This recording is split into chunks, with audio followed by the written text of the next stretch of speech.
유리센 일본어의 히라가나, 가타카나 15강입니다. 이번 강의에서는 요음이라는 것에 대해서 알아보겠습니다. 요음이라는 거는 우리가 앞서 배운 46개 글자 중에서 어떤 글자 한 개와 그리고 또 하나 글자를 합쳐서 새로운 한 음절의 소리를 갖게 되는 걸 말해요. 자, 이때 앞에 오는 글자는 2단의 글자를 가져올 겁니다. 그리고 뒤에 오는 글자는 야, 유, 요 셋 중에 하나를 가져올 거예요. 이 두 개가 합쳐져서 새로운 소리를 하게 됩니다. 자, 그리고 2단이라는 거 한번 살펴볼까요? 여러분, 2단엔 어떤 글자가 있었죠? 이, 키, 시, 치, 니, 히, 미, 리 이런 글자들이 있죠. 자, 이 중에서 첫 번째 글자인 이는 사용하지 않습니다. 나머지 글자만 사용할 거고요. 이거는 물론 앞 시간에 배웠던 타금과 단타금도 적용시켜서 사용할 수 있습니다. 자, 그러면 같이 한번 만들어 보도록 하겠습니다. 자, 먼저 아래쪽에 보시면은 히라는 글자에 타금이 붙었습니다. 타금 붙으면 히가 어떻게 발음되죠? 비라고 발음이 됩니다. 그리고 옆에 보시면 작은 야가 있습니다. 이게 핵심이에요. 반드시 야를 작게 쓰셔야 돼요. 크게 쓰면 요음이 아니라 각자 한 글자가 돼버립니다. 자, 두 번째 글자 야가 왔네요. 자, 이렇게 되면 이건 한 음절로 하나의 소리를 갖게 되는데 어떻게 소리하느냐? 앞쪽에 있는 큰 글자가 자음을 담당하고요. 뒤쪽에 있는 작은 글자가 모음 부분을 담당합니다. 그래서 비읍과 야가 합쳐져서 야라고 소리하시면 되고요. 두 번째 볼게요. 역시 비라는 글자와 이번엔 유가 합쳐졌네요. 자, 그러면은 비에서 자음 따고 유에서 모음 따서 어떻게 발음하면 될까요? 뮤라고 발음하시면 되고요. 자, 마지막으로 비라는 글자와 그리고 요라는 글자가 왔습니다. 자, 어떻게 발음하면 될까요? 이때는 그렇죠. 묘라고 발음하시면 됩니다. 자, 이때 제가 다시 한번 강조하고 싶은 게 있습니다. 바로 이 두 번째 글자 크기예요. 두 번째 글자를 반드시 작게 쓰셔야 돼요. 이거를 무시하고 대강 비슷한 사이즈로 써버리면 어떤 문제가 발생할 수 있느냐? 이런 실수가 있을 수 있습니다. 자, 먼저 첫 번째 단어 볼게요. 첫 번째 단어 비라는 글자 옆에 작은 요가 왔습니다. 이거 어떻게 발음한다? 묘라고 발음하시면 되겠죠. 하나의 글자라고 봐주시면 되는 거예요. 자, 그 다음에 우라는 글자 있고요. 이 뒤에 잉이 있으니까 잉이라고 발음해서 묘잉이라고 발음하게 되는 단어입니다.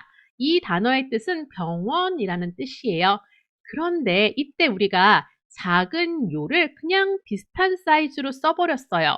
이렇게 되면 완전 다른 단어가 된다는 거예요. 한번 읽어볼게요. 비 뒤에 요를 독립적으로 읽어주셔야 됩니다. 그런 다음에 우 뒤에 잉이 왔겠죠. 그래서 이 단어는 비요잉이라고 읽어주면서 뜻은 미용실, 미용원이라는 의미가 돼버린다는 거예요. 이렇게 요음은 뒤에 오는 야, 유, 요를 작게 써줘야만 성립이 된다. 이거 교재에 별표해 놓고 다시 한번 체크해 두세요. 그러면 각 행의 요음이 어떻게 일어나는지 하나하나 살펴보도록 하겠습니다. 자, 먼저 키에 붙은 요음들 살펴보도록 하겠습니다. 자, 키라는 글자가 쓰여져 있고요. 그 옆에 작게 야요요가 붙어 있는 거 보이시죠? 이건 따로따로 발음하는 게 아닙니다. 하나의 발음을 갖게 된다라고 말씀을 드렸죠. 자, 이건 히라가나는 물론이고 가타카나에서도 마찬가지입니다. 야요요가 작게 쓰여져 있으면 새로운 하나의 발음이 된다는 거예요. 그래서 각각 읽어보자면 혀, 큐, 큐라고 읽어주시면 됩니다. 자, 다시 한번 읽어볼게요. 켜, 큐, 큐 이렇게 읽어주시는 게 요음입니다. 계속 가볼게요. 이번엔 시에 붙여보도록 하겠습니다. 시 옆에 작은 야유요가 각각 붙어 있는 거 보이시죠? 반드시 작게 쓰셔야 되고요. 읽을 때는 샤, 슈, 쇼라고 읽어주시면 됩니다. 한 번 더 읽어볼게요. 샤, 슈, 쇼 이렇게 읽어주시면 요음입니다. 자, 다음은 치에 붙여보도록 하겠습니다. 자, 치 옆에 작은 야유유가 각각 붙어 있고요. 자, 각각 한 음절로 발음할 수 있다고 했죠? 발음할 때는 차, 추, 초 이렇게 발음해 주시면 돼요. 한 번 더 들어보세요. 차, 추, 초. 네. 다음은 니에 붙여보도록 하겠습니다. 자, 니 옆에 보시면 작은 야유요 붙어 있고요. 자, 각각의 발음, 한 음절씩 가서 냐, 뉴, 뇨 이렇게 발음해 주시면 된다는 겁니다. 한 번 더 가볼게요. 냐, 뉴, 뇨.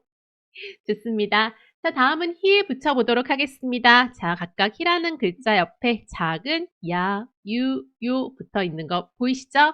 읽는 방법은 혀, 휴, 효 이렇게 해주시면 되고요. 한 번 더 읽어볼게요. 혀, 휴, 효 이렇게 읽으시면 되는 거예요. 자, 다음은 미에 붙여보도록 하겠습니다. 각각 미 옆에 있는 작은 야유요 체크해 주시고요. 읽어보도록 하겠습니다. 며, 뮤, 묘. 다시 한번 읽어볼게요. 며, 뮤, 묘. 네. 자, 다음은 리에 붙여보도록 하겠습니다. 리에 붙은 요음들 각각 확인해 주시고요. 작게 쓴다는 거 다시 한번 강조해 드려요. 쓰기 연습하실 때도 유념하시고요. 읽어볼게요. 랴, 류, 료. 다시 한번 읽어보겠습니다. 랴, 류, 료. 네, 좋습니다. 자, 이제는 타금에 붙여볼 텐데요. 자, 키라는 글자에 타금 붙었습니다. 발음은 기가 되겠죠? 여기에 각각 야유요 작게 붙었습니다. 그럼 어떻게 발음하면 될까요? 야, 유, 요 라고 발음하시면 되겠죠? 한 번 더 가볼게요. 야, 유, 요. 좋습니다. 자, 그리고 시에도 타금 처리할 수 있죠. 시에 타금 붙으면 발음이 어떻게 된다? 지라고 되죠. 지에 각각 요음이 붙었습니다. 어떻게 발음하시면 될까요? 자, 주, 조 라고 발음하시면 되겠죠. 한 번 더 가볼게요. 자, 주, 조. 네, 좋습니다. 자, 이제는 히에 타금이 붙었습니다. 히에 타금 어떻게 발음한다? 비라고 발음하시면 되죠. 비에 붙은 요음들 어떻게 발음하면 될지 같이 한번 가볼게요. 뼈, 뷰, 뷰. 다시 한번 발음해 볼게요. 뼈, 뷰, 뷰. 네, 좋습니다. 자, 이제 한 개 남았습니다. 바로 반타금입니다. 히에 반타금이 붙으면 어떻게 발음된다? 피라고 발음하라고 했죠. 자, 피라는 글자에 각각 요음이 붙었습니다. 자, 이때는 어떻게 발음하면 될까요? 펴, 퓨, 표라고 발음하시면 되겠죠.